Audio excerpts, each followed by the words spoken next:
CSIR UGC NET exam, important molecular topics that has to be covered for the exam. One of the most relevant field to study in CSIR UGC NET exam is that molecular biology. If you understand the concept well, you can apply this very easily in the examination, and practicing of previous year's question papers is very much essential. So you can expect many questions both in C part and B part from molecular biology area. So today's class cover important molecular biology topics that has to be prepared for CSIR UGC NET exam. You should always start studying molecular biology with the nucleotide structure. The structure and composition of nucleotide has to be focused, especially focus on the nitrogenous bases, their structure, their elemental composition, and the sources of each carbon and nitrogen elements in this nitrogenous bases, because there are some previous years questions on this, and you can expect some questions in the upcoming years also. Second is DNA replication. By hearting the entire DNA replication process is not a solution. Understand the key mechanism of DNA replication, then only you can solve the questions. And in DNA replication, enzymes and proteins involved in DNA replication has to be focused more, and the difference between prokaryotic DNA replication and eukaryotic DNA replication has to be studied. And in DNA replication, we know that there are different modes of replication: conservative, semi-conservative, and all, in which semi-conservative should be studied well with the Michelson-Stahl experiment, because there are some calculation based on this. And in case of macromolecules, since we are focusing molecular biology, in the macromolecule, nucleic acid structure, different forms of nucleic acid like A form, B form, Z form, their differences, and the properties of Watson and Crick model. So everything related to nucleic acid structure has to be very clear. Genome organization. We know that there are different levels of genome organization, especially in eukaryote, like nucleosome, chromatin, chromosome. So this genome organization has to be studied in case of both prokaryotes and eukaryotes. And there are some questions, especially in C part, from this genome organization, not direct questions. The question has to be analyzed and understood properly, then only you can solve this question. So genome organization, every levels of genome organization you should focus. Next is cod curve. Cod curve is a very simple topic. You can study it briefly. Next, histone structure. Understanding of histone structure is very much essential in order to understand the mechanism of genome regulation. So the histone modification is one of the major mechanism of gene regulation. So that has to be studied. Histone structure basically has to be studied. Next is transcription and translation gain more weightage.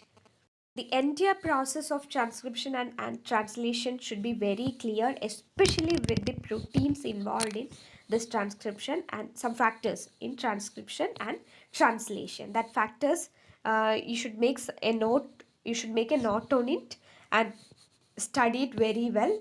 Repeat several times before the examination, and try to by heart this factors name. So that is very much important, the role of factors. And in case of transcription, eukaryotic transcription is a little bit complex, because there are different types of RNA polymerases were involved for the synthesis of different types of RNA. That has to be studied.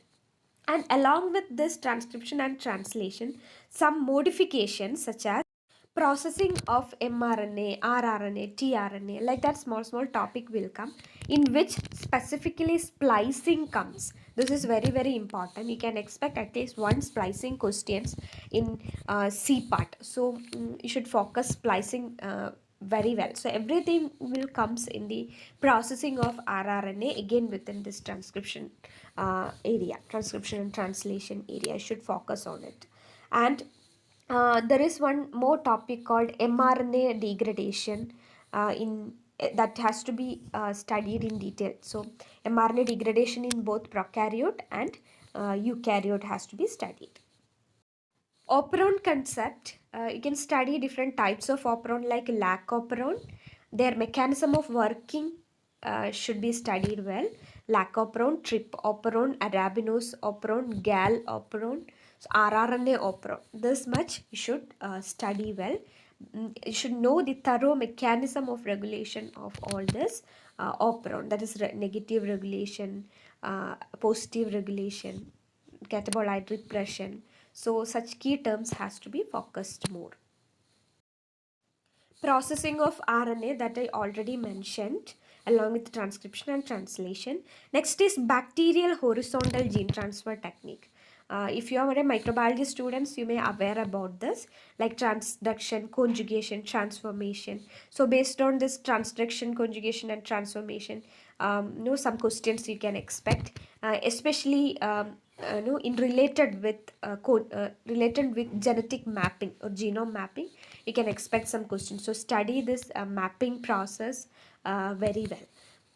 Next is bacterial two component system. That means bacteria uses a two component system for signaling, especially for their flagellar motility during the time of nitrogen starvation, and during the time of sporulation, and also every two component system in prokaryotes has to be studied well. Along with the translation, you should focus more on genetic codon, the key concept of genetic codon and a brief history of genetic codon. And you should know about all the codons and which codon represent which amino acids. You should learn it very nicely. And next is translation, I already told you. Next is mutation and repair. Different types of mutations are there that should be known, and the repair system in both prokaryotic and eukaryotic cells for repairing the DNA damage. You should focus more on that. Enzymology is a vast topic, quite vast topic. Actually, you can focus it in along with biochemistry topics. So that I will discuss later with the biochemistry topics. Okay. You should try to make a chart on the inhibitors. That means inhibitors of translation, transcription, and replication.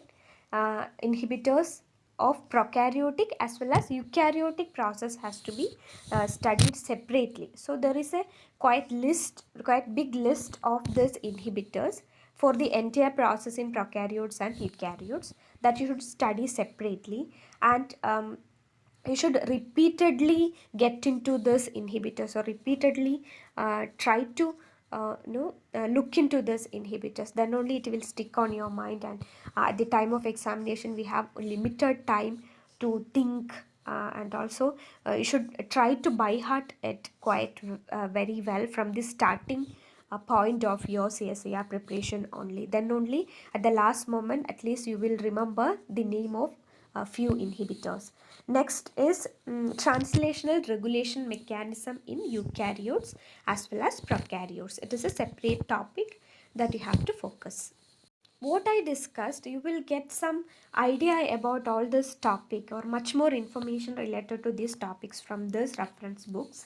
First is Molecular Biology of Gene by James T. Wharton.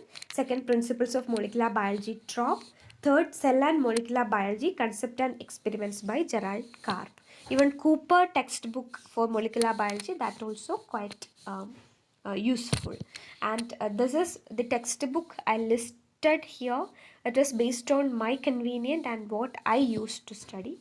And if you are comfortable with some other textbook, and if you are getting much good information from any other textbook, means you can definitely follow that also.